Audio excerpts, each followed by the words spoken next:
Okay mga bossing, so meron tayo dito ang Siemens na circuit breaker. So itong circuit breaker na to ay medyo may kalakihan siya.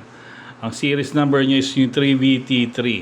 So yung ganitong klase mga circuit breaker, medyo mahirap hanapin siya kasi nga ang brand niya is Siemens. Usually this is yung European standard na mga dito na mga circuit breakers. Pero kung kailangan nyo ng ganito, nahihirapan kayo maghanap ng mga circuit breaker na kagaya nito, Siemens o kaya yung mga US branded na circuit breakers, nakakapagpadating kami dito sa Pilipinas ng magandang kalalaking circuit breaker. So ang source namin is either from China or the US.